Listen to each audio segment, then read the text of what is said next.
I want to tell you something interesting. Many people have told me this.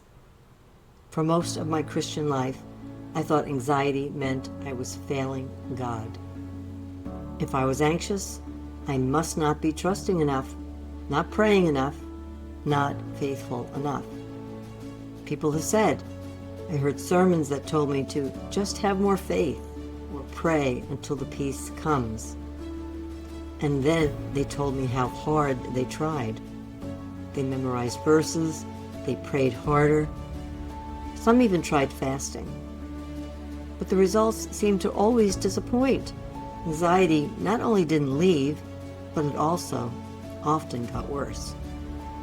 I've seen anxiety amp up so much, it is as if their brains were on fire. What I then told them is what I want to share with you today. Anxiety isn't always a lack of faith. It is the body crying out for safety.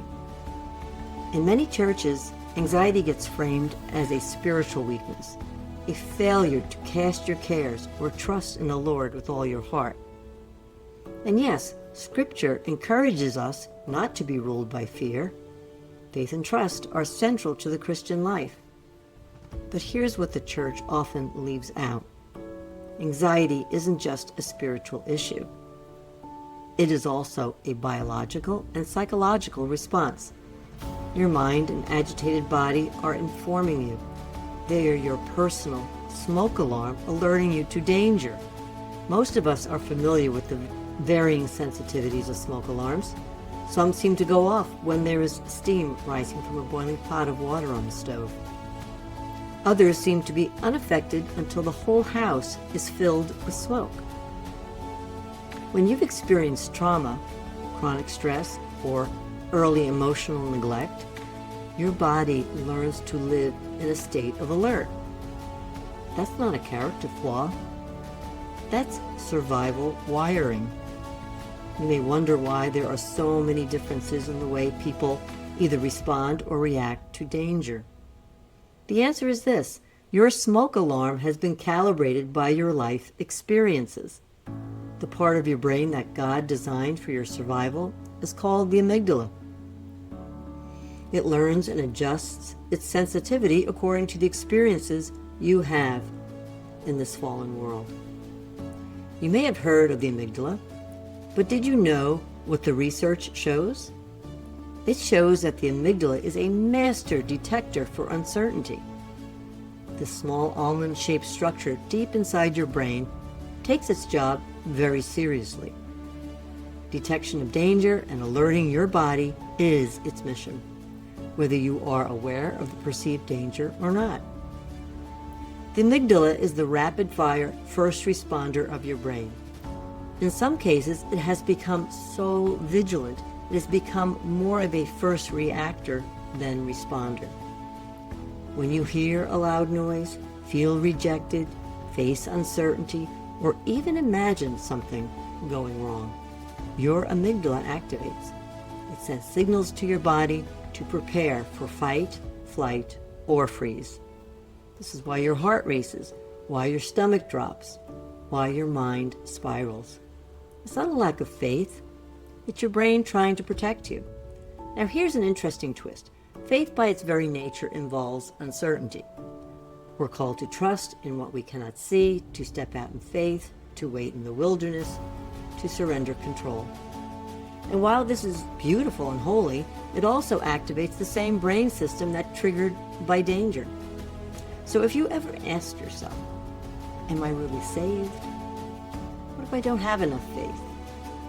Why am I still anxious if I believe in Jesus? That doesn't mean you're failing.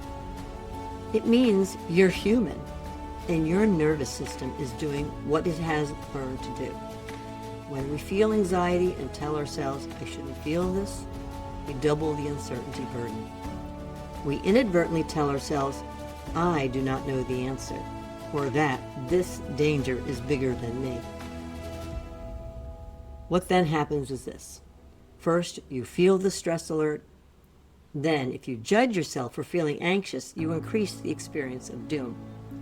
This is called secondary distress. In the church, this often looks like spiritualizing away our nervous system signals. You may hear people saying it is the enemy attacking or blame a lack of belief. But when we do this, we ignore the parts of us that are asking for safety, understanding, or rest. The reality is, we live in a fallen world, so it is a no-brainer that the enemy is attacking. Your amygdala knows it. God doesn't ask us to deny our humanity. He meets us in it. So consider, what if anxiety isn't your enemy? What if it is a messenger that has taken note of various fallen world dangers? What if the knot in your chest is a signal from your inner child who never felt safe? What if the racing thoughts are echoes from past moments where you were powerless and your body is just trying to protect you now? The goal isn't to shut off anxiety, but to become curious about it. This helps you to be responsive rather than reactive. You can change the way you encounter anxiety by asking yourself compassionate questions that seek understanding. For example, what part of me doesn't feel safe right now? What story is my body trying to tell me? What would it look like to meet this moment with compassion instead of judgment? Faith is not the absence of feeling. It's choosing to walk with God while feeling everything. Even Jesus, the author and perfecter of our faith, experienced deep anguish in the garden. He didn't pretend to be fine. He wept. He sweat blood. He asked for the cup to pass. And yet, he trusted and persevered. This is what mature faith looks like. Not a denial of pain, but communion through it. You can be anxious and still be loved, still be faithful, still belong to God. If this message stirred something in you, it's not by accident. Maybe you've been stuck in shame, thinking that if you could just get it together, the anxiety would stop. Remember, you're not broken. You're not defective. You're carrying pain that deserves compassion, not condemnation. And the beautiful news is, you can heal. I would like to recommend my course called The Connected Self. It is designed to help you untangle these emotional and spiritual knots with neuroscience, emotional intelligence, and the healing power of God's truth. The combination of mind, heart, and spirit is the approach I have used to help thousands of people through my psychotherapy career. I also encourage you to subscribe to this channel if you want more videos like this. And please leave a comment about what has the church not taught you about anxiety. If you're ready to go deeper, the link to the Connected Self course is in the description. And remember, you're not alone. You are loved, and healing is possible. Our God is a God of second chances. It is He who made your brain, body, and soul able to heal.